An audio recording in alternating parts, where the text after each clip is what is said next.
13절에서 21절, 요한계시록 9장 13절에서 이제 21절 말씀까지인데요. 제가 13절에서 15절까지만 읽겠습니다. 뒤에는 다 어차피 읽을 거니까 13절에서 15절까지만 제가 묵묵히 드리겠습니다. 이것은 하나님의 말씀입니다. 여섯째 천사가 나팔을 불매 내가 들으니 하나님 앞 금제단 네 뿔에서 한 음성이 나서 나팔 가진 여섯째 천사에게 말하기를 큰 강 유브라데에 결박한 네 천사를 놓아주라 하매 네 천사가 놓였으니 그들은 그 연월 일시에 이르러 사람 3분의 1을 죽이기로 준비된 자들이더라. 아멘. 오후 시간에는 그 후3년 반이 시작이 되면서 동시다발적인 사건 가운데에 지난주에서 두 번째로 말씀을 드렸죠. 두 증인이 이제 3일반 만에 부활하죠. 부활하고 나서 하늘에서 이리로 올라오라라고 하는 음성을 듣고 두 증인이 이제 하늘로 올라가는 이제 그 계시에 대해서 말씀을 드렸습니다.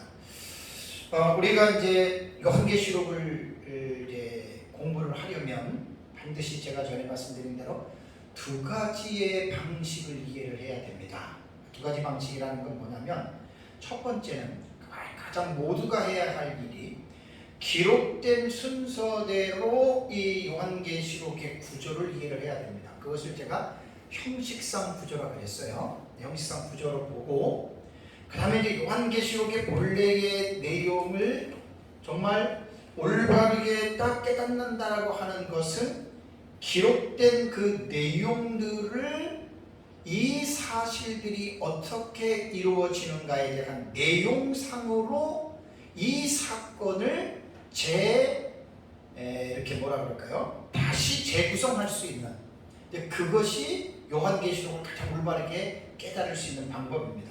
그것이 제가 요한계시록 독법에서 단락의 해석법이라고 말씀드린 거 기억나시죠? 그 단락의 해석법이 사실은 요한계시록을 어떻게 이것이 어떤 내용인지를 이해하는 사실 핵심이 단락의 해석이에요. 그래서 이제 어떤 사람들은 요한계시록을 기록된 순서대로 사건이 일어날 것이다 라고 보는 사람들도 있고 또 그렇지 않고 이게 기록된 순서가 아니라 사건들이 도치가 된다. 그게 이제 병행 구조거든요. 대부분이 이제 그렇게 보는 것이 옳습니다. 부처님도 그렇게 보고 전천년도 그렇게 보고 어떤 사건의 내용은 다르지만 이 단락의 구조를 해석할 때에는 순서대로 절대 보지 않아요. 이제 세대주의가 대체적으로 이제 그 하늘의 해석을 역사적 전천년과 같은 관점에서 보면서도 6장 이후의 사건을 이제 나팔, 대접, 순서적으로 점진적 구조로 해석을 하는데 우리는 전혀 그거랑은 여러분 다릅니다. 그래서 요한계시록을 사건에 대한 그 내용상 있던 구조는 새로운 재구성을 이제 해야 되는데 이번에 제가 이제 한 2달 전부터 설교하는 내용이 이제 그 도표에 대한 설교를 하기 때문에 내용상 구조로서 연대기적으로 제가 지금 요한계시록을 지금 설교해 가고 있습니다. 그러니까 오전에 제가 그 계시록 11장 그 13절에서 14절, 11절에서 14절까지 그때에 하고 그 내용을 오늘 이제 조금 전에 읽은 둘째화와 그 연결되는 본문이거든요. 같이 이렇게 연결이 돼서 둘째화가 이제 종식이 되는데 기록된 순서로 볼 때는 이게 10장과 11장의 두 증인의 기록된 내용을 점프하잖아요. 둘째화가. 그러니까 이제 이 기록된 순서대로 구조를 먼저 이해하고 그 다음에 이제 그 사건 하나하나에 대한 내용을 전체적으로 이해를 하면 요한계시록에 기록된 내용을 연대기적인 구성을 제가 하는 것처럼 할 수가 있습니다. 그런데 이렇게 연대기적으로 구성을 해서 이것이 7년 안에 6장부터 19장의 내용이 연대기적으로 쭉 이렇게 연결해서 본다라고 하는 것은 쉽지 않죠. 쉽지 않습니다. 그래서 이번에 제가 쓰는 책이 그 내용을 쓰는 겁니다. 그 지금 제가 설교를 해 나가고 있고요. 그래서 이제 오전에 말씀드린 대로 그 두 증인이 이렇게 승천할 때 그 오버랩이 되는 사건이 있어요. 그 오버랩 그러면 영화에서 한 장면이 끝나고 다음 장면이 올 때 딱 끝나고 딱 들어오는 게 아니라 한 장면이 흐려지면서 새로운 장면이 연이어서 싹 이렇게 들어오잖아요. 요한계시록이 그런 오버랩적인 형식, 그래서 어떤 학자는 요한계시록의 형식을 볼 때는 오버랩핑 형식이라고 하는데 맞습니다. 내가 보고 또 내가 들으니 에이돈 아쿠사, 그러니까 이제 내가 보았다 아쿠사, 내가 들었다 그러면서 이제 접속사가 카이가 들어가죠. 네. 그리고 보는 중에 또 듣고 듣는 중에 또 보고 이렇게 계속해서 오버래핑이 되는 이제 이러한 형식으로 요한계시록의 계시를 사도 요한이 이제 기록을 했습니다. 그래서 이제 이게 여섯째 화, 즉 오늘 그 13절을 보면 여섯째 천사가 나팔을 불었다. 이게 나팔 계시잖아요, 그죠? 그러니까 9장 1절부터는 다섯째 나팔이 이제 불려지고 다섯째 나팔 그 이후의 사건인데 이 넷째 나팔, 다섯째 나팔, 여섯째 나팔을 8장 13절에 공중에 날아가는 독수리가 외쳤던 세화, 우아이 우아이 우아이, 그 세화의 성격을 가지고 있다. 그래서 다섯째 나팔을 첫째 화, 여섯째 나팔을 둘째 화, 일곱째 나팔을 셋째 화라고 부르는 거예요. 그래서 첫째화 같은 경우, 황충화 같은 경우는 전 3년반이 끝나기 전에 5개월 전에 일어났던 사건이고, 그 다음에 여섯째 나팔 둘째 화는 그 나팔의 순서는 다섯 번째, 여섯 번째, 일곱 번째 나팔이 점진적으로 일어나요. 그러니까 첫째 화 황충화 끝난 다음에 둘째 화, 오늘 읽은 유브라데 계시에 대한 이 내용이 연이어서 연속적으로 일어나는 거거든요. 그러니까 나팔의 순서에 의해 있어서 넷째부터 여섯째 나팔에 대한 이 계시는 순서적으로 일어나는 사건이다라고 보시면 됩니다. 순서적으로. 근데 제가 전체적으로 볼 때 이제 그 여러 가지 사건들을 지금 연대리적으로 보고 있기 때문에 첫째와 다음에 설교를 하지 않았습니다. 왜냐하면 첫째와 끝나고 나서 전 3년 말이 마지막 되는 부분에 다른 사건들이 들어갔잖아요. 그래서 이제 오전에는 두 증인이 이제 승천하면서 이제 후사면반이 시작이 되는데, 오늘 유브라데에 대한 계시는 아까 말씀드린 대로 21절로 이 둘째 화가 끝나는 것이 아닙니다. 11장 13절로 가면 이 유브라데 전쟁이 일어날 때 일어나면서 지진이 일어나고, 그때 이제 두 증인이 계시록 11장의 두 증인이 하늘로 올라가는, 그렇게 연속되는 이제 그러한 이제 내용이다라고 하는 것을 여러분들이 이제 꼭 이제 기억을 해야 됩니다. 이제 둘째 화인 여섯째 나팔은 이제 유브라데 전쟁인데, 이제 제가 마지막 부분에 다시 설교하는 게 둘째인 붉은 말에 대한 계시에서 다시 언급을 할 텐데 같은 내용이에요. 둘째인이나 둘째 화인 여섯 번째 나팔은 똑같은 유브라데 전쟁입니다. 그러니까 둘째 화인 여섯 번째 나팔에서는 전쟁에 대한 구체적인 명시를 했어요. 장소가 유브라데 지방에서 일어나는 것이고 했지만, 둘째인에서는 전쟁의 계시이기는 하지만 전쟁에 대한 구체적인 내용, 장소라던가 그 전쟁이 일어나는 양상이라던가 그러한 묘사가 둘째인에는 없습니다. 본문이 되게 짧아요. 둘째인은 이제 내용도 짧기 때문에 둘째인이 3절과 4절 딱 두 절이 나오잖아요. 붉은 말이 나타나가지고 그 다음에 붉은 말에서 탄자가 화평을 제하고 서로 죽이게 하는 큰 칼을 받았다. 이게 둘째인의 계시예요. 그러니까 둘째인의 계시를 왜 유브라데 전쟁으로 보느냐? 우리는 그렇게 보는 분명한 성경적인 해석이 뒷받침이 튼튼합니다.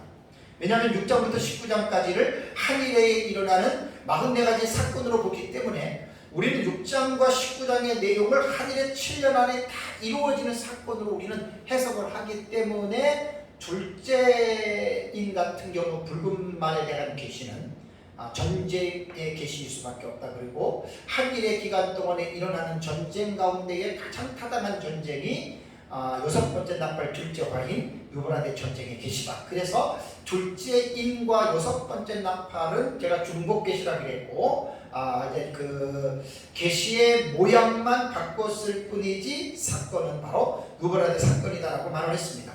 인에 대한 둘째 인의 계시는 마지막 부분에 제가 다시 간략하게 요약을 해드리고요. 그럼 먼저 이제 여섯째 나팔 둘째 화 이 부분에 대해서 말씀을 가지고 함께 은혜를 좀 나누겠습니다. 13절을 보시면은요, 13절에 여섯째 천사가 나팔을 불었다. 이게 이제 계시가 하나하나 이제 성취가 되는, 또 계시가 표현되는 것들을 지금 이제 요한이 지금 본 거예요. 근데 여기에 보면 13절에는 이 여섯 번째 천사의 나팔을 본 게 아니고 내가 들으니, 아쿠사예요. 아쿠사, 내가 들었다. 그런데 뭘 들었냐면 하나님 앞 금제단 맷골에서 한 음성이 들리는 그 음성을 지금 사도 요한이 들었습니다. 그럼 여기에서 우선 금제단이라고 하는 말을 볼까요? 금제단 뿔이라고 하는 용어는 사실은 신약성경의 이 본문에만 나옵니다. 그런데 제단이라고 하는 용어와 연관돼서 나오는 본문이 요한계시록 6장 9절 제단 아래 순교자들 나오죠. 그 다음에 8장 3절과 5절을 보면은 제단에 있는 금양로에 대한 부분이 나오죠. 그 다음에 이제 14장 18절에도 제단에 대한 내용이 나오고 16장 7절에도 제단에 대한 내용이 요한계시록에서 4군데 나옵니다. 그런데 이 제단은 천국에 있는 하나님의 제단입니다.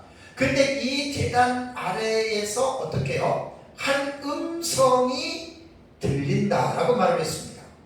근데 학자들마다 이제 추측을 하는데, 그렇다면 이 음성은 누구의 음성일까? 저마다 그냥 누구 이야기를 하지만, 다만 우리는 제단으로부터라고 하는 그 출처로 볼 때에는 하나님의 음성 아니면 천사장의 음성으로 우리는 추측할 수 있습니다. 오늘 본문에서는 누구의 음성이 중요하냐, 그게 중요하지 않아요. 내용을, 텍스트를 보면 다만 하나님인지 천사장인지 어쨌든 제단에서 음성이 들렸는데, 그렇다면 요한계시록을 해석할 때 제가 항상 그 중요한 부분 말했잖아요. 사건에 대해서 우리가 해석을 할 때에는 이 사건이 언제 일어나느냐, 곧 여섯 번째 나팔 둘째 화는 언제 일어나느냐, 반드시 이 부분을 규명하고 성경의 해석을 들어가야 됩니다.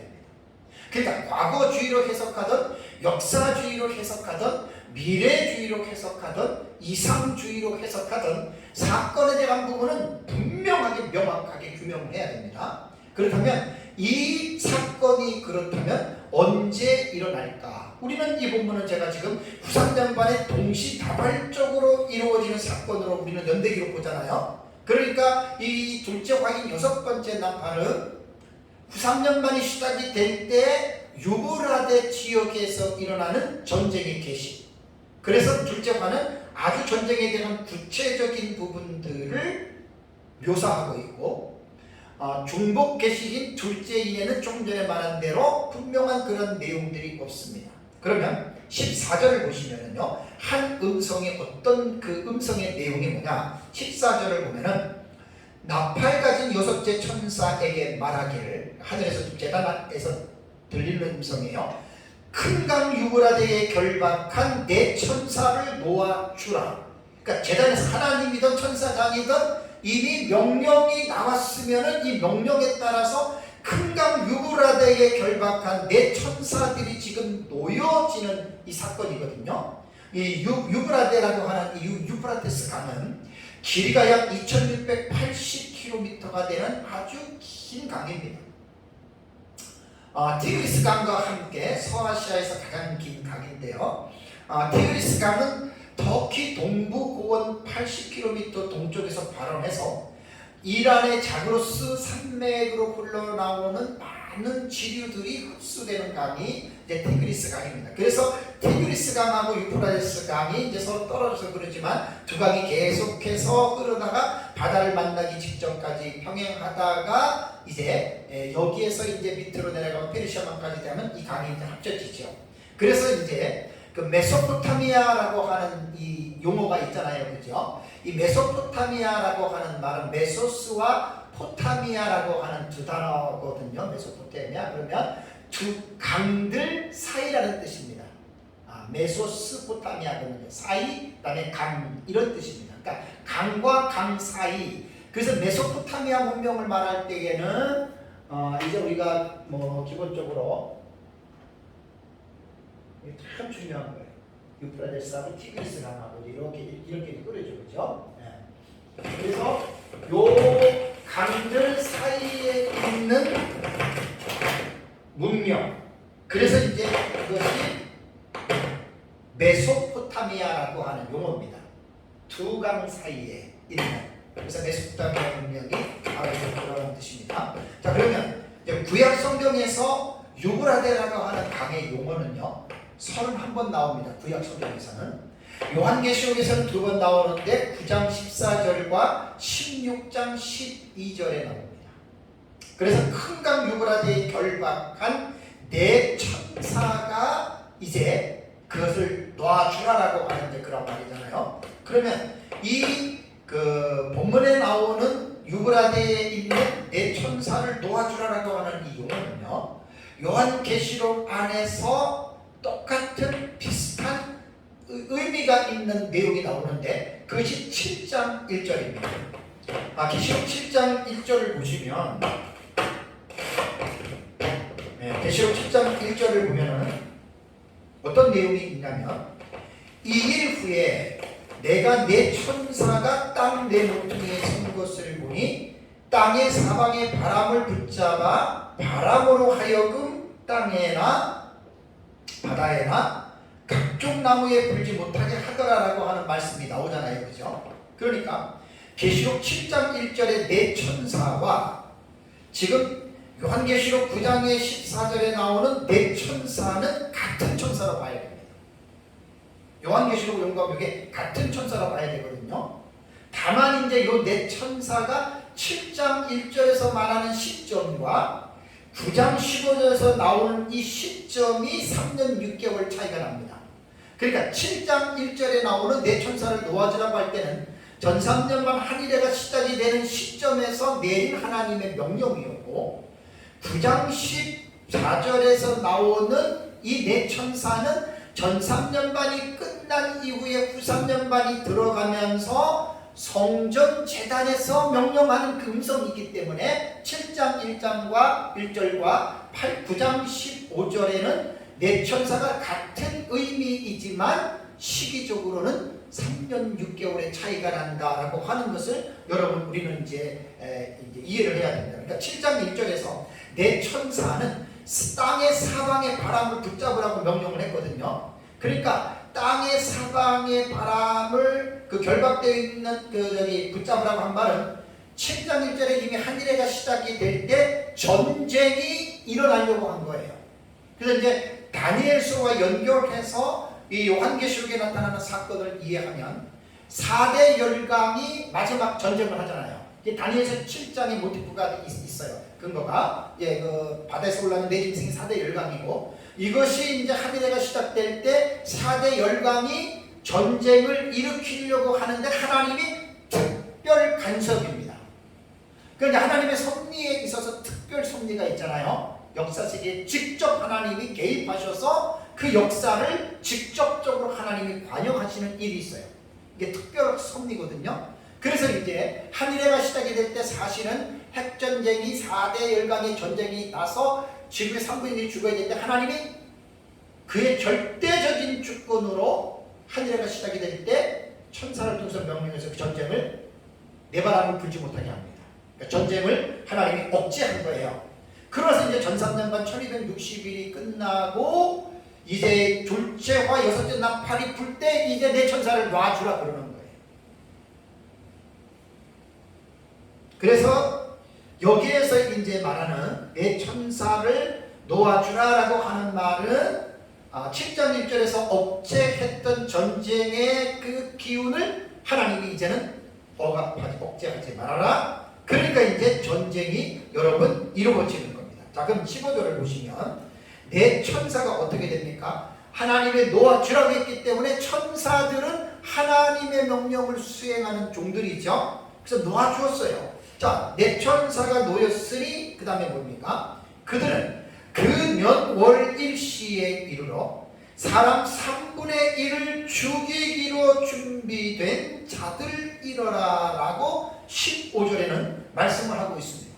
자, 흥미로운 것은 여기 본문에 보면은 이제 놔주니까 그 천사들이 뭐라고 그랬습니까? 연, 월, 일시에 이르러 사람 3분의 1을 죽이기로 예비된 자들이라. 그러니까 어떻게 보면 이 땅에서 우리는 그냥 러시아가 우크라이나에 로켓을 쏘고 또 핵을 터뜨려서 예를 들어서 다른 나라 사람들이 죽었다. 그럼 우리는 그냥 사람이 죽였구나라고 생각할 수가 있는데 그 죽음 속에는 하나님의 천사가 관여하는 죽음이 있을 수 있다. 구약 성경이 지금 생각이 나네요. 아수르 군대가 사네립의 군대가 히스기야 왕 때 기억나시죠? 그 군대의 진영에 18만 5천을 한 천사가 와서 죽이는 거 나오죠, 그렇죠? 그때는 학자들에 의하면 어떤 그 전염병, 그런 페스트라든가 그런 병으로 하룻밤 사이에 하나님이 18만 5천을 죽인 거.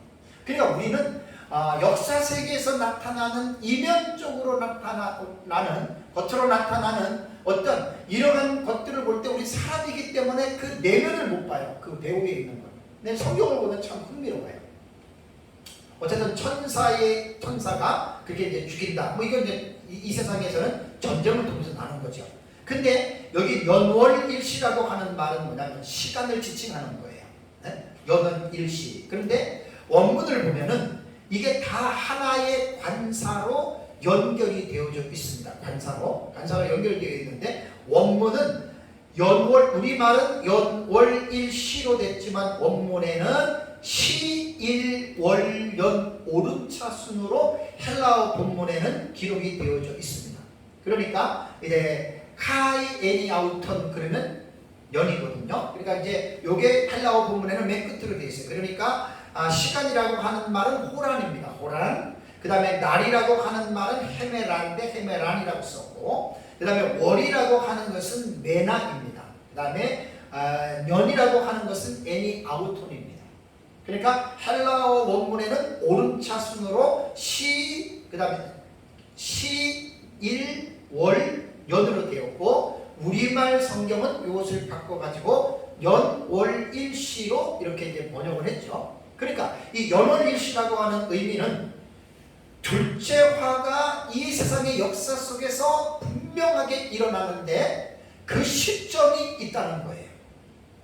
그런데 이 시점은 어느 누구도 알 수 없습니다.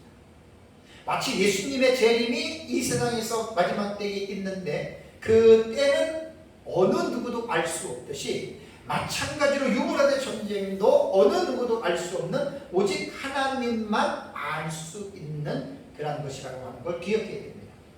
많은 사람들이 성경을 보면 성경이 가라 그러면 가고 서라 그러면 서야 되는데 성경이 서라 그러는데도 가는 사람들이 있어요. 그래서 성경을 그렇게 해석을 하다 보면 이단으로 빠집니다. 그래서 베드로는 뭐라고 얘기를 했죠?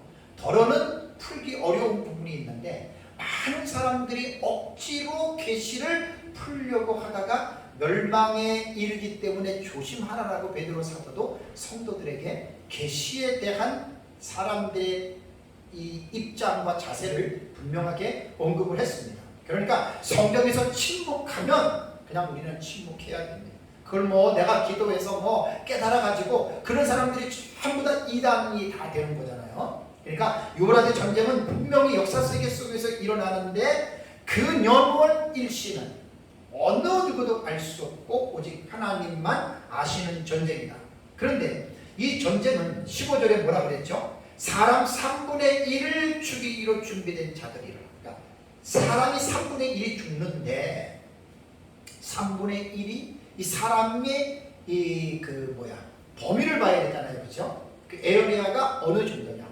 뭐 이스라엘 안에만 국한되느냐? 아니면 중동에만 국한되느냐? 아니면 아시아에 국한되느냐? 이건 전 세계입니다. 전 세계입니다. 어느 한 지역을 말하는 국지적인 게 아니고 전 세계 인구의 3분의 1이 죽는다. 현재 인구가 이제 80억 가까이 되잖아요. 여기 3분의 1이면 약 26억 6,600만 명 이상이 사람이 죽는데 지금까지 이러한 전쟁 봤습니까? 세상에서 이런 전쟁 없었어요. 전 세계 인구 중에 3분의 1이 죽는다. 지금 사실 우리는 뚜렷한 전쟁이 없이 2차 세계대전 이후에 사실 평화로운 분위기로 살아가고 있습니다. 물론 이제 각 나라의 국지적으로 그런 자그마한 전쟁은 지금도 계속해서 일어나고 있지만 지금까지 뭐 2차 세계대전 이후에 특별한 뭐 6.25 전쟁 이후에 그죠? 우리나라 뭐 특별한 뭐 그런 것들은 뭐 물론 뭐 미얀마라던가 뭐 그런데 동족적으로 민족적으로 이제 그런 건 있겠지만 이제 그 거의 없죠. 최근에 이제 러시아가 우크라이나를 침공했던 이 사건이 있고 그러면서도 이제 앞으로도 각 나라가 전쟁이 어떻게 일어날지는 아무도 모릅니다. 전쟁의 기후는 세상 끝날 때까지 감도는 거예요. 그리고 이제 전쟁은 계속해서 일어나다가 둘째 화인 6번째 나팔인 이 유보라데 전쟁은 언제인지 모르지만 예수님 재림 직전에 반드시 이 전쟁은 일어난다. 그때가 언제냐? 우리는 후 3년 반이 시작이 되는 시점입니다. 그러면 후 3년 반이 언제냐? 아무도 몰라요. 전 3년 반이 언제냐? 아무도 몰라요. 그러니까 성경에 이렇게 미스테리한 어떤 그 계시들이 있거든요.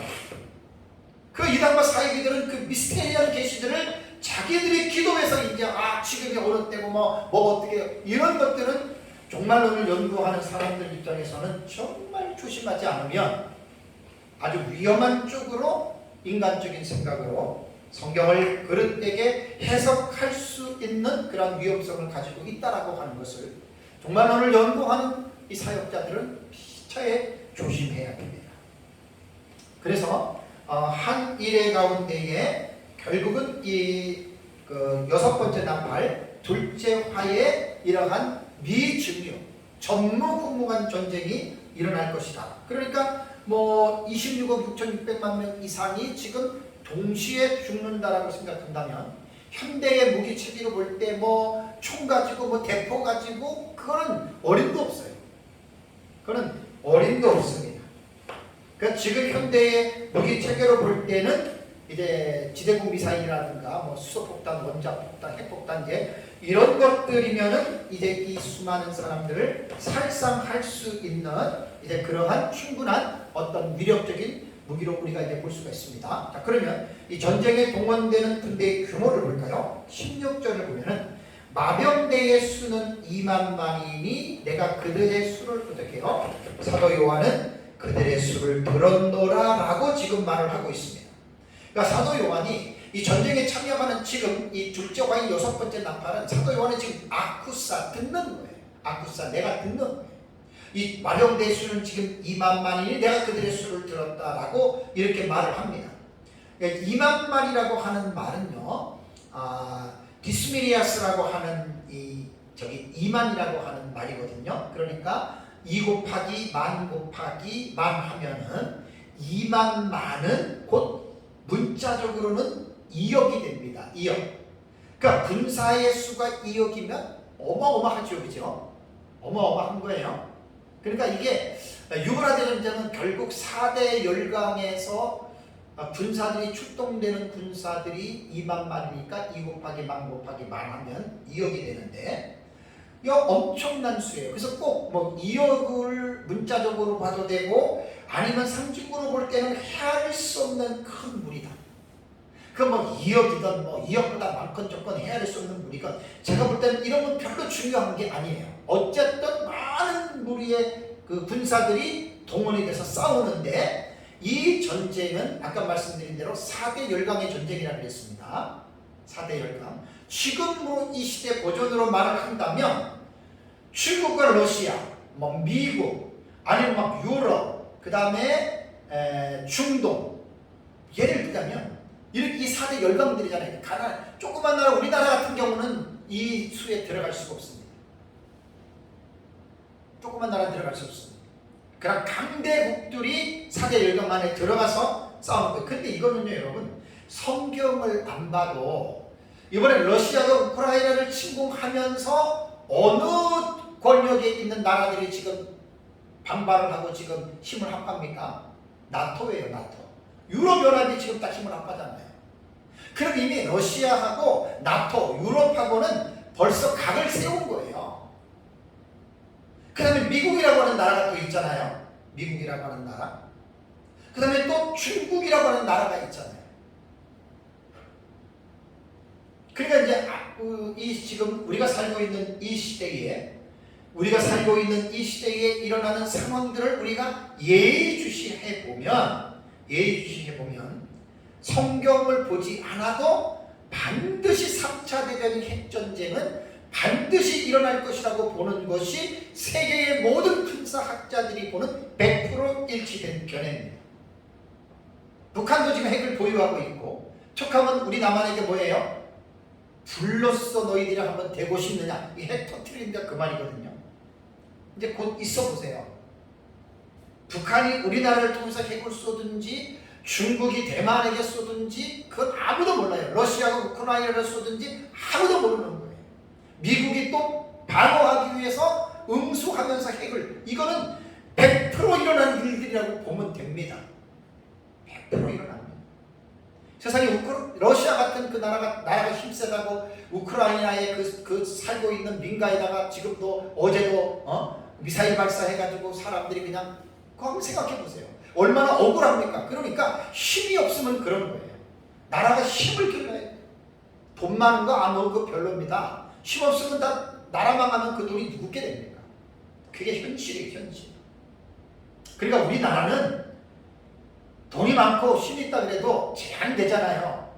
그래서 우리나라에게는 미국이 우방이 되는 것이 하나님이 주신 선물로 봐야 됩니다. 좌파 사상을 가진 사람들은 막 미국 양키 고홈 그래가지고 미국 나가라 그러죠. 이거 참 웃긴 사람들입니다. 그러니까 좌파라고 그러고, 좌파는 공산주의 사상이에요. 만약에 미국이 좌파들이 요구하는 대로 우리나라를 떠났다. 여러분, 남한과 북한의 통일이 어떻게 되겠습니까? 어떻게 되겠습니까? 우리가 북한을 이길 수 있다고 봅니까? 참 위험한 사람들이 너무 많아요, 우리나라는.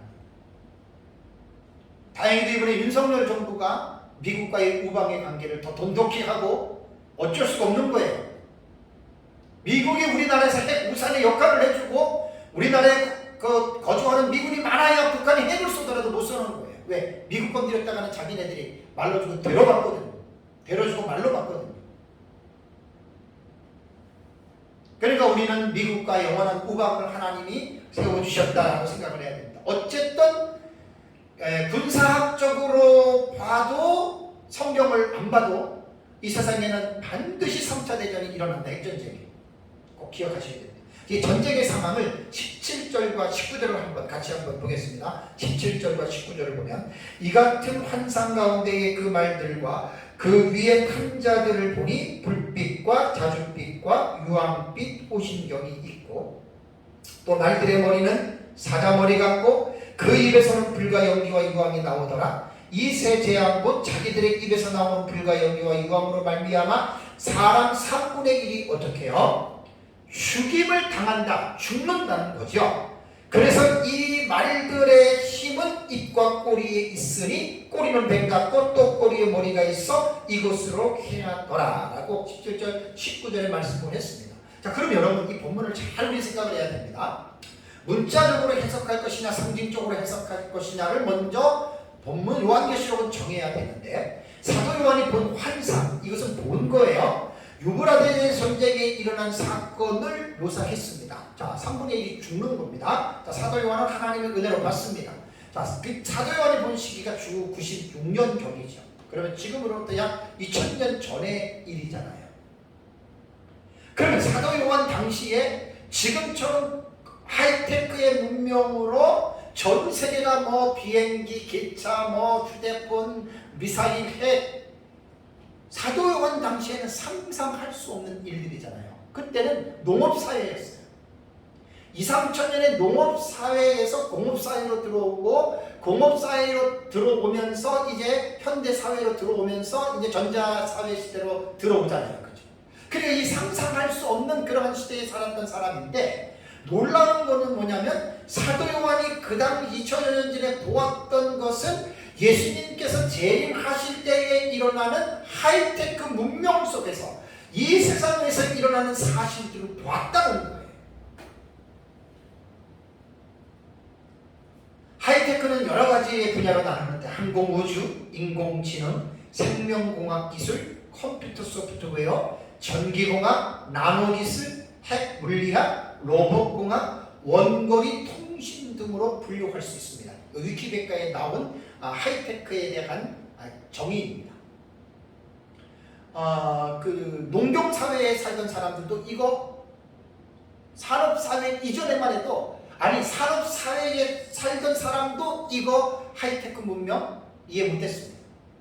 산업사회에 들어오면서 전기가 발견돼가지고 전기로 동력을 일으켜가지고 이제 기관차도 만들고 전기를 해서 이제 그 전기 공급해서 이제 등불을 만들고 이렇게 하는 거 그거 정도지 하이테크에 대해서는 상상도 못했을 때예요. 산업사회 시대 때 농경사회에서 산업사회로 이제 들어오면서 또 현대 들어오면서 이제 3차 산업 그다음에 이제 지금 4차 산업 시대까지 지금 진입을 했잖아요. 그러니까 만약에 사도 요한이 지금 우리 시대에 살고 있는 뭐 예를 들어서 비행기라던가 휴대폰이라던가 핵무기를 봤다. 그다음에 지대공 미사일 같은 뭐 사정거리가 막 6,000km에서 10,000km 정도를 통과해가지고 그 미사일이 떨어져서 그 미사일로 인해가지고 막 지구에 막 불바다가 되는 것을 사도 요한이 만약에 봤다고 생각해 보십시오. 사도 요한이 그 이름을 알 수 있겠습니까? 모르는 거죠. 지금 지구상의 각 나라에서 가지고 있는 핵무기들이 100개 이상을 파괴할 수 있는 그런 무기를 갖고 있고요. 대륙간 탄도미사일이나 이런 현대 무기 체계들을 볼 때는 정말 뭐 어마어마하죠. 수년 전에 이스라엘이 시리아에 주둔하고 있는 이란 진영에 100여 발의 미사일 폭격한 거 우린 뉴스를 통해서 봤죠. 밤에 어때요? 미사일이 슉 날아갈 때 그 꼬리 불빛이잖아요. 불빛 그죠? 네? 그 불빛이 슉 날아가가지고 목표물에 명중되면 불이 확 나잖아요. 그게 막 그냥 100발을 쐈으니까 어때요? 그냥 막 그 꼬리에 막 불이 막 마치 그냥 우리는 그 불꽃놀이 같은 거 하는 그런 식으로 그렇게 되는 거지. 그러니까 제가 17절에서 19절을 읽었잖아요. 네? 말들의 머리에는 뭐 거기에 보면은 말들과 그의 탕자들 머리 불빛과 자줏빛과 유황빛 호신경이 또 말들의 머리는 사자마리 같고 그 입에는 불과 연기들이 나오고 그 다음에 불과 유황으로 말미암아 사람이 한 분이 죽고 그 말들의 힘은 입과 꼬리에 있고 꼬리에는 뱀 같고 또 꼬리가 머리가 이런 것들이 과연 요한이 무엇을 보고 이렇게 했겠느냐는 거예요. 지금 같은 우리 시대에 보면 저거는 수소탄이고 저거는 지대공 미사일이고 저것은 예를 들자면은 핵이고 여러 가지로 이렇게 말을 할 수가 있는데 요한 당시에는 요한이 그 현대 문명을 상상도 못했는데 어떻게 그 무기 하나하나의 이름을 말할 수가 있겠습니까? 우리는 이스라엘이 이란 시리아에 주둔하고 있는 이란군에게 스커트 미사일 100발을 받겠다 그러면 그 미사일이 어느 나라에서 만든 보면 딱딱 이름이 나오지만 옛날 사람은 그게 뭔 줄 알아요? 이상하게 꼬리에서 막 빨간 불이 막 슝슝슝슝 올라가고 그것이 막 터지니까 막 불이 나고 막 이렇게밖에 묘사를 할 수밖에 없었지 않겠느냐. 그래서 우리는 유브라데 전쟁에서 17절과 19절에 요한이 서술한 이 내용을 우리는 문자적으로 해석합니다. 이게 우리의 입장입니다. 그런데 이 부분을 상징으로 해석하는 사람들은 그렇게 보지 않지요. 이게 해석의 다름에 대한 부분입니다. 그래서 어떤 반대하는 사람들은 현대의 어떤 무기 체계로 보는 것은 빈약하다고 주장하지만 그거는 그분들이 보는 입장입니다. 우리가 보는 입장에서는 가장 타당하다고 봅니다. 그런데 이 둘째 확인 여섯째 나팔 유브라데 전쟁에서 특이한 게 하나 나와요. 5절에도 말씀을 드렸지만 20절과 21절을 보세요. 자, 그러면 19절까지에 보면은 어떻게 됩니까? 이 전쟁으로 지구의 3분의 1 인구가 죽었죠. 그럼 80억 인구에서 26억 6만 6천 이 정도의 인구가 지금 죽었으면 결국 한 4억 정도가 3, 4억 정도가 살아남았다고 봅시다. 그럼 그 살아남은 사람들 중에 죽은 사람들 속에는 다 불신자가 아니에요. 불신자가 대부분 있지만 믿는 사람들도 여기에서 죽었는데 어떤 사람이냐? 예비처로 들어간 사람은 예비처로 들어가서 이 전쟁하고는 무관하게 보호받고, 오전에 말씀드린 대로 여자의 남은 자손들은 예비처를 못 들어갔기 때문에 이 세상에서 이 핵전쟁으로 죽은 사람이 있을 수 있습니다. 그리고 남은 사람들이 약 3, 4억 정도 되는 사람들에 대한 것을 묘사했는데 20절 보니까 이 재앙에 죽지 않고 남은 사람들은, 그럼 이들에 대한 묘사예요. 그 뒤에 보면 어떤 사람이냐면 손으로 행한 일을 회개하지 아니하고 오히려 여러 귀신과 또는 보거나 듣거나 다니거나 하지 못하는 금은 동과 목석의 우상에게 절하고 또 그 살인한 목술과 음행과 도둑질을 회개하지 아니하더라라고 말했습니다. 그러면 둘째화 유브라데 전쟁을 통해서 살아남은 한 50약 4억 정도의 지금 인구로 대비해서 말씀을 드린다면 이 사람들은 20절과 21절을 보면 하나님께 회개합니까? 안 합니까? 안 합니다. 이 후상연반 정도에 들어가면 이 마지막 시대에 살고 있는 사람들은 극도로 타락한 사람들입니다. 그리고 이때 되면은 거의 사탄천하죠. 기억나십니까? 저기 미가엘과 용의 전쟁 계시록 12장 7절 11절에서 용이 미가엘에 의해서 패하고 공중에 거처에서 쫓겨나죠. 그죠? 그리고 내려오면서 뭘 갖고 내려와요? 큰 별이 땅에 떨어지면서 무적의 열쇠를 갖고 떨어지죠. 그래서 그 떨어질 때 에도스라고 하는 데가 단어를 썼어요. 신적 수동태. 그러니까 하나님에 의하여 허락된, 그래서 사탄이 미가엘과의 전쟁에서 지면서 하나님의 섭리 속에서 무적행의 열쇠를 가지고 내려와서 무적행을 열지요. 그러니까 무적행에서 뭐가 올라와요? 화덕의 연기 같은 게 올라가 귀신들이 올라온다는 그 말이에요.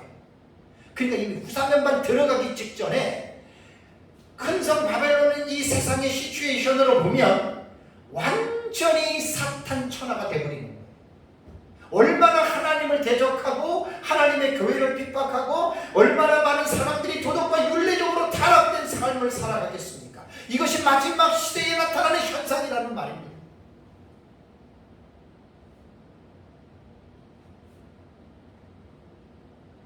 우상 숭배하고 살인하고 복술, 음행, 도둑질,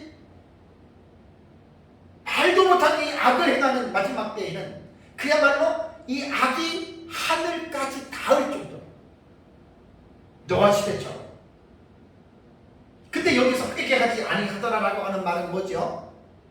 불신자들을 말하는 거예요. 요한계시록의 표현으로 명확하게 묘사하면 생명책에 기록되지 않는 사람들은 결코 never, 절대로 회개 안 합니다.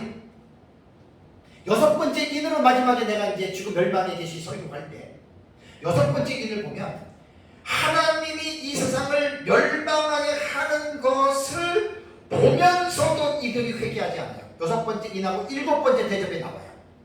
회개 안 해요. 하나님이 지금 이러한 심판을 하고 있다고 하는 것을 알면서도 하나님 욕해요. 그게 마귀의 자식들이에요. 그런데 여러분, 둘째 화인 여섯째 나팔은 여기서 끝나요? 여기서 끝난 게 아니에요. 연결해서 봐야 돼요. 떨어져 있는 둘째 화의 계시를 연결해서 보면은, 자, 20절과 21절은 회개하지 않는 사람들은 불신자들이고 11장 넘어가 보세요. 11장 13절. 자, 11장 13절. 참, 이거 반드시 둘째 화의 계시 여섯 번째 나팔을 해석할 때 11장 13절 같이 연결해서 여섯째 나팔을 종결시켜야 됩니다. 13절 보겠습니다. 그때에 큰 지진이 나서 성 10분의 1이 무너지고 지진에 죽은 사람이 얼마라고요? 7천이라. 그 다음에 누가 나와요? 그 남은 자들이 나오는 거예요. 그 남은 자들은 어떻게 이들을 반응하죠? 두려워하여 영광 보면 9장 20절에 이 재앙에 죽지 않고 남은 사람들이 있고, 또 11장 13절을 보면은 또 남은 자들이 있어요. 그러면 9장에서 20절 21절에 말하는 남은 자들인 3분의 2 속에 있는 이들과 11장 13절에 남은 자들은 다른 사람들이에요. 왜? 9장에 나타난 20절 21절에 남은 자들은 회개하지 않으니까 불신자들이고, 요 11장 13절에 나오는 요 남은 자들은 두려워하며 영광을, 이게 바로 회개하는 거거든요. 그래서 여기서 회개하는 사람이 누구냐면은 여자의 남은 자손들, 12장 17절에 나오는 그 무리들로 말해요. 그래서 여자의 남은 자손은 누구를 말하냐면 구원받은 자들인데 후산년간 시작할 때 황충화에서 진자가 돼서 예비처를 못 들어가고, 그래서 예비처를 들어가지 못한 남은 자들, 이렇게 우리는 본다 그 말입니다. 참, 그래서 이제 요한계시록을 했을 때 참 여러 가지 어려운 부분이 있지만, 둘째와 이 유브라데 전쟁의 계시는 21절에서 끝나는 게 아니라 11장 13절의 계시가 이쪽으로 붙어야 돼요. 만약 연대기적인 성경으로 기록한다면 둘째 화에 있는 이 내용이 13절을 갖다가 붙여야 되는데, 이게 또 이렇게 봐도 타당한 게 11장이 두 증인에 대한 계시잖아요. 두 증인이 승천할 때 이런 사건이 나타난다는 거예요. 어떻게 보면 계시록 9장에서 둘째 화인 유브라데 계시를 종결하지 않고 11장의 두 증인의 계시에서 13절과 14절에 이것을 기록했다고 하는 것이 성경을 좀 더 올바르게 볼 수 있는 기회를 하나님이 주셨다라고 저는 생각을 합니다. 만약에 13절과 14절의 내용이 9장으로 달라붙었다. 그러면 11장에서 두 증인이 승천할 때 이것이 후삼년만에 시작하고 어떻게 연결이 되느냐, 이것을 사실은 그 규명을 따지기가 되게 애매모호했을 거예요. 근데 11장 13절과 14절에 두 증인이 승천할 때의 상황을 둘째 화가 마무리되는 시점과 인벌브를 시켰다라고 하는, 연결시켰다라고 하는 이것을 볼 때 저는 하나님이 계시를 어려운 내용에 대한 상황을 계시를 충분하게 이해할 수 있도록 하나님께서 성령을 통해서 이렇게 계시를 떨어뜨려서 기록했다라고 저는 생각을 합니다. 그래서 우리는 이 둘째 화인 여섯 번째 나팔을 통해서 일어나는 이 인류 3분의 1이 죽는 요란의 이 전쟁에 대한 이 계시에 대한 분명한 이러한 우리에게 이해가 여러분 이제 있어야 된다라고 하는 것을 여러분 이제 기억을 해야 됩니다. 참 요한계시록을 연구를 하면서 너무나 합리적이잖아요. 우리가 지금 배우는 요한계시록이 너무나 신학적으로나 성경적으로나 너무나 이 해석이 튼튼합니다. 성경 전체를 봐도 이 미래적인 해석법 가운데에 제가 민 목사님한테 배운 이 내용은 너무너무 신학적으로나 성경적으로나 뒷받침이 튼튼해요. 누가 뭐라 그래도 저는 자신이 있어요. 이렇게 요한계시록을 배우면 너무너무 좋습니다. 근데 이제 좀 배우기가 어려워요. 왜냐하면 성경이 좀 어렵기 때문에 배우는 사람들이 성경을 많이 봐야 되고 많이 또 공부를 해야 요한계시록은 또 이렇게 알 수 있는 그러한 이제 내용들이 됩니다. 그 외에 나머지는 또 넘어가고, 자 이제 다시 한번 11장 14절을 보시면 보세요. 11장 13절, 그러니까 13절과 14절 연결, 이게 다 두 증인의 승천과 연결해서 보는 거예요. 14절에 뭐라고 그랬죠? 11장 14절에 둘째 화는 어떻게 해요? 지나갔으니, 둘째 화가 여섯 번째 나팔이라고 그랬죠, 그죠? 그러니까 9장 13절에 여섯째 천사가 나팔을 불었어요. 9장 21절에 끝난 게 아니라고요. 13절, 14절에 와서 둘째 화는 지나갔으니 라고 둘째 화의 종결점은 점을 11장 14절에서 지금 명시하는 거예요. 그래서 둘째 화는 지나갔으니 보라, 뭐가 남았어요? 셋째 화가 속히 이르리라. 셋째 화가 나팔의 순위로는 일곱 번째 나팔입니다. 일곱 번째 나팔.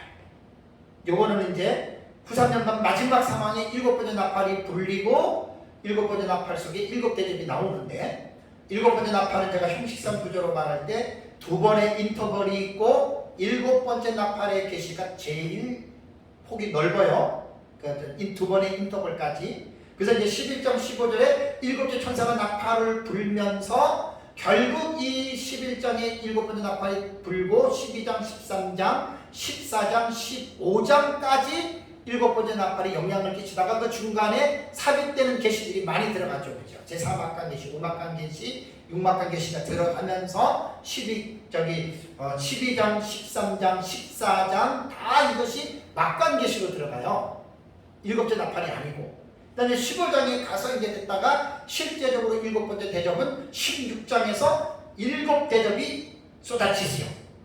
그래서 일곱 번째 나팔의 해석이 형식상 구조를 먼저 이해를 하고 이제 내용상 구조에서 일어나는 사건들을 이제 후삼년반의 전체적인 맥락으로 이 사건들을 잘 연대기적으로 정리할 수 있어야 이제 이 셋째와 일곱 번째 나팔 같은 경우는 우리가 이해하기 쉽습니다. 사실 공부할 때 제일 혼란스러운 게 일곱 번째 나팔이에요. 11장 15절부터 15장까지의 내용을 잘 또 우리가 공부하고 사건들을 이해해야 됩니다. 그래서 이제 14절에 둘째 화가 종결이 됐다라고 하는 이제 이 부분을 여러분들 이제 기억해야 됩니다. 마지막으로 제가 둘째 인을 한번 보겠습니다. 6장 3절과 4절을 가보겠습니다.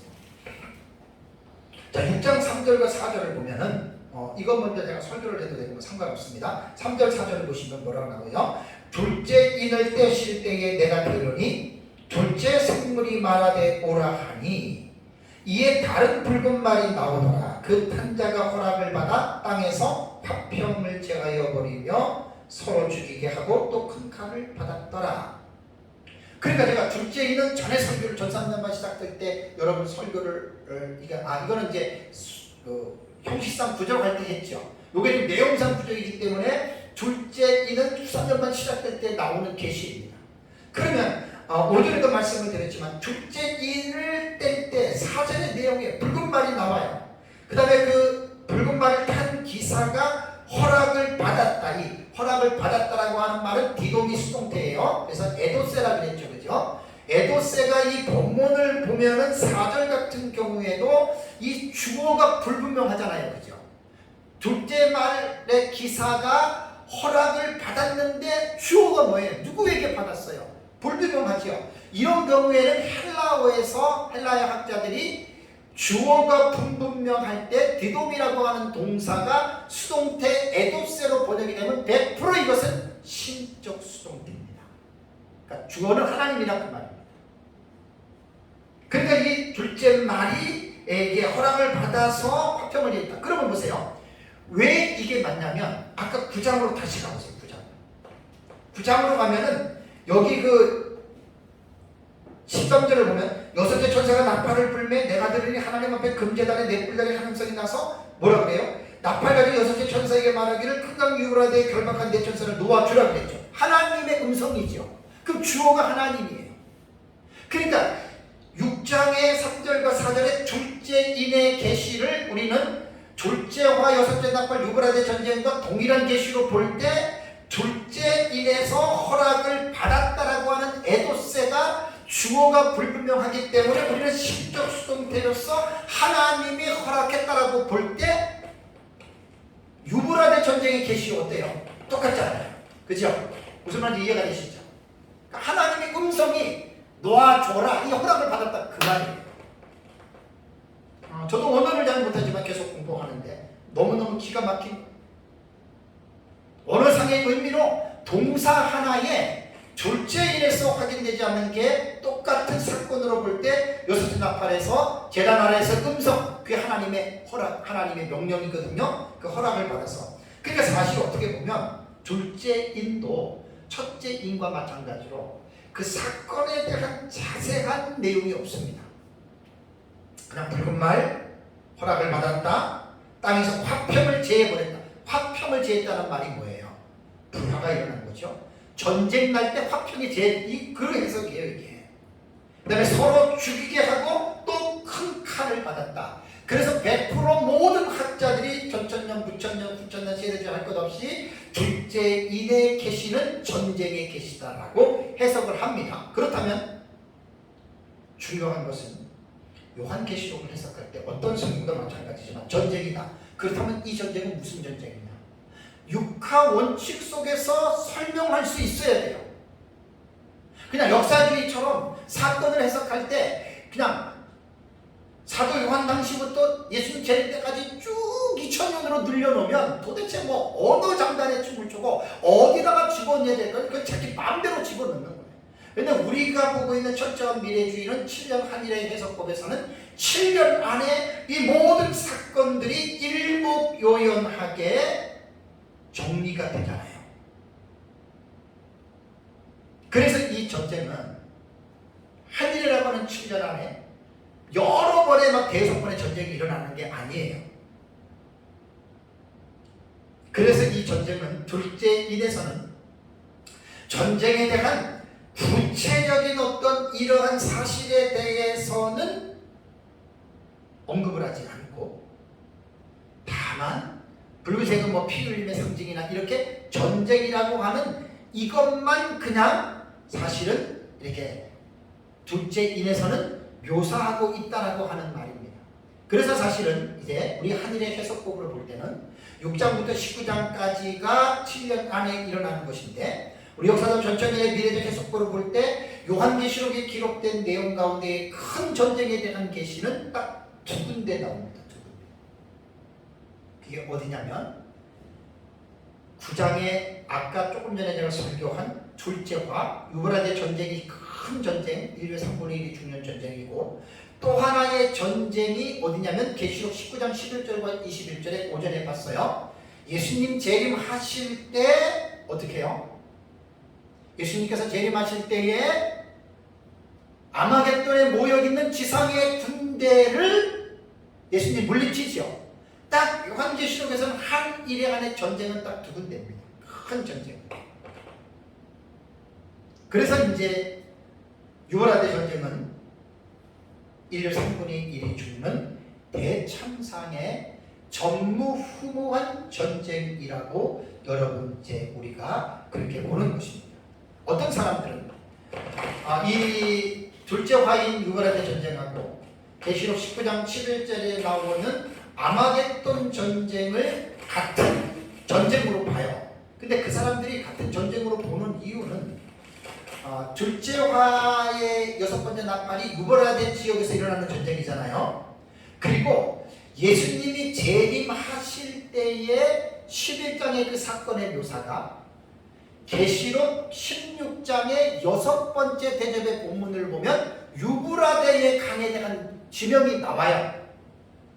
그래서 안타깝게도 똑같은 유브라데의 명칭이 있다고 해서 유브라데 전쟁과 아마겟돈 전쟁을 동일한 전쟁으로 보는데 전혀 다릅니다.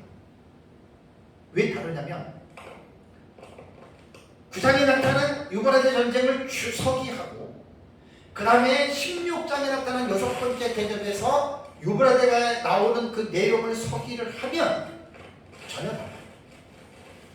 그러니까 어떤 하나의 용어가 중첩됐다고 해서 다른 사건을 하나로 모으는 것은 성경에 대한 무지에서 나오는 그런 결론입니다. 그러니까 아마겟돈 전쟁과 유브라데 전쟁은 전혀 다른 전쟁이다라고 하는 이런 부분을 여러분 잘 기억을 해야 됩니다.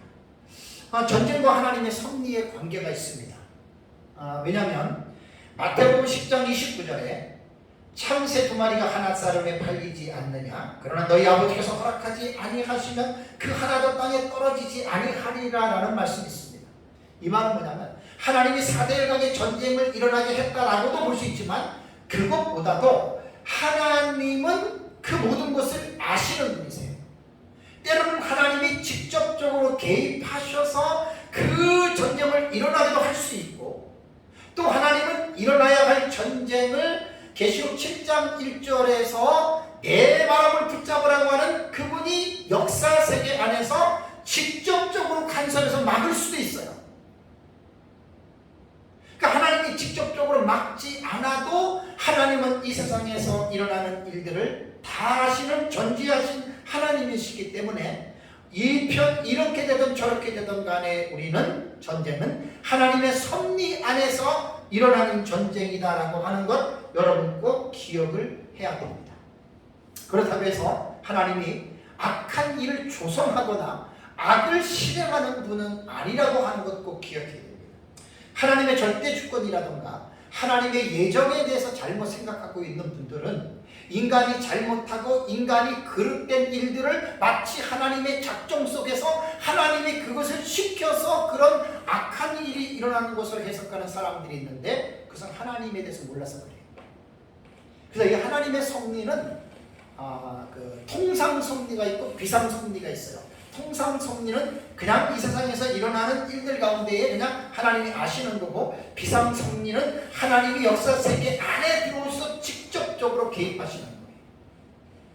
그래서 우리가 세상에서 일어나는 선한 일이건 악한 일이건 간에 이것은 하나님의 섭리로 그 사건들을 해석하는 것은 상당히 중요한데, 자칫 잘못하면 하나님이 죄를 조성하고 악을 하나님께서 만드시는 하나님으로 착각할 수도 있다라고 하는 사실 하나 때문에 우리는 정말로 여러분 조심해야 됩니다.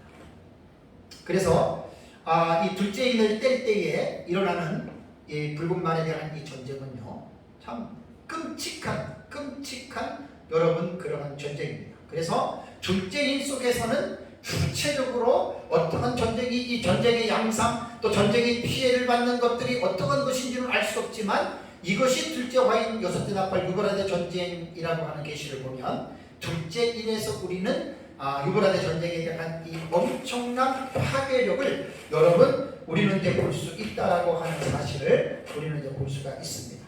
사랑하는 성도 여러분, 후 3년 반이 시작이 되는 시점에 동시다발적으로 8가지 사건이 일어난다라고 제가 말씀을 드렸습니다. 이러한 동시다발적으로 일어나는 이 8가지의 사건들을 보면서 우리가 한 일의 기간 동안에 일어나는 사건들, 우리 요한계시록을 통해서 분명하고 명확하게 우리는 지금 정리를 해놨습니다.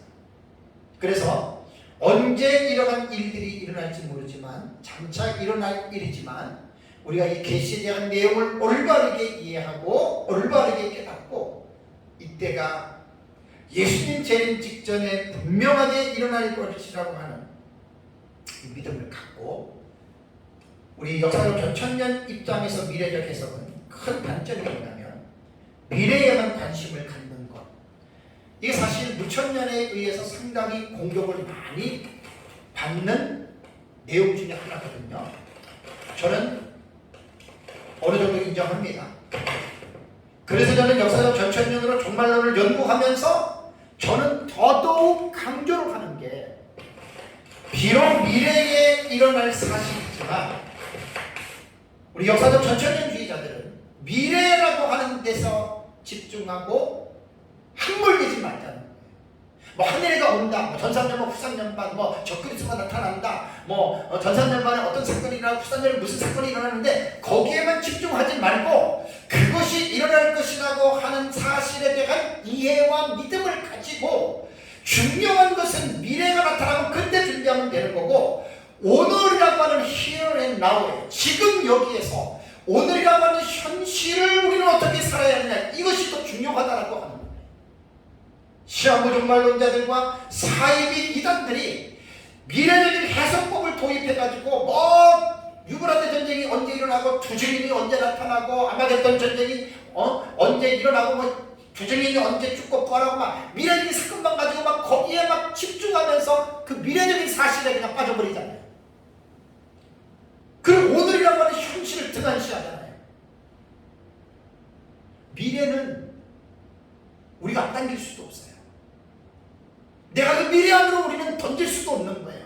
그냥 시간이 지나면 그 미래라고 하는 시간은 역사 세계 속에 나타납니다. 그래서 우리는 미래적인 사실을 미리 학습하는 것이 중요한 거고, 그 미래적인 사실로 인해서 중요한 거는 오늘이라고 하는 현실의 삶을 무시하면 그건 정말 잘못된 삶이에요. 그래서 여사도 전천년의 미래적 해석법의 가장 큰 약점이 뭐냐면 현실을 무시하고 등한시한다는 거. 나는 이거는 우리와 다른 무천년주의 입장에서 공격하는 공격이 타당하다고 봅니다. 그래서 저는 미래적 해석으로 여사도 전천년의 해석으로 주장하는 제가 소리를 높이는 거예요. 오늘을 최선을 다하십시오. 오늘을 투영하면서 사십시오. 오늘을 정직하고 진실하게 사십시오.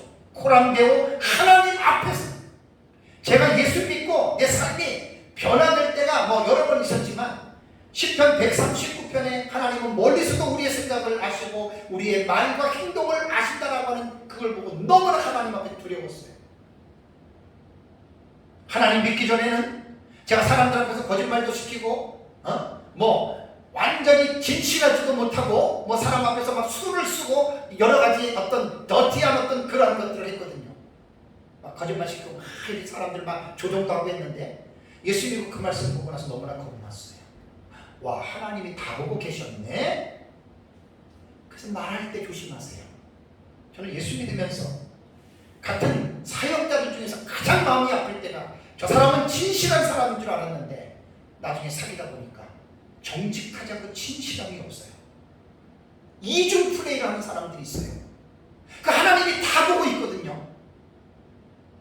이중 플레이는 하나님이 다 보고 있는 거예요. 생각과 말과 행동이 생각이 다른 거예요. 그 사람들 앞에서는 그럴듯하게 다 거짓말이거든요. 특히 종말론을 가르치는 사람들 중에서 내가 그런 사람들을 볼 때, 야, 저런 사람한테 종말론을 배워가지고 무슨 주직인이 되겠냐. 너무 내가 가슴이 아파요. 그런 사람들 때문에.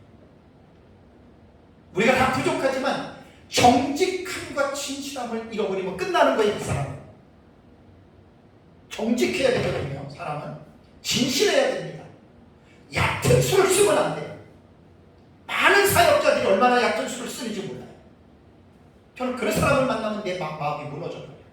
믿었던 사람인데 어쩌면 저렇게 됐을까? 그런 사람은 소망이 없어요. 회개하지 않으면. 그래서 우리는 역사적 전천년도 미래적인 것도 맨날 저 미래적인 사건만 가지고 요거 지식만 갖고 이 장난하는 사역자들도 많아요. 나는 그런 사람들 반대합니다. 그런 사람들한테 정말로 배우면 안 됩니다. 현실의 삶이 중요한 거예요. 현실의 삶. 제가 에스라 사역을 13년 했고 서울에서만 지금 9년째 하는데 많은 목사님들을 보면서 안타까운 게 그런 부분들이에요. 지식만 배우는 건 상관없어요. 삶이 그 신앙으로 나타나서 삶으로 나타나야 되거든요.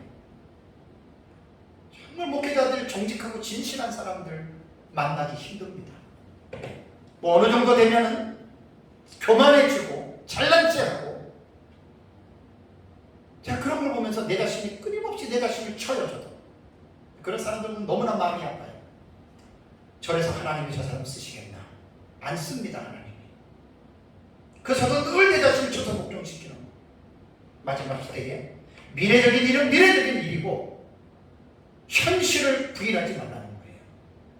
현실의 삶을 위해서 저는 강조하는 거예요. 저건 앞으로 일어날 일이에요. 오늘 하루의 삶을 최선을 다해서 믿음으로 승리하는 삶을 살아가시길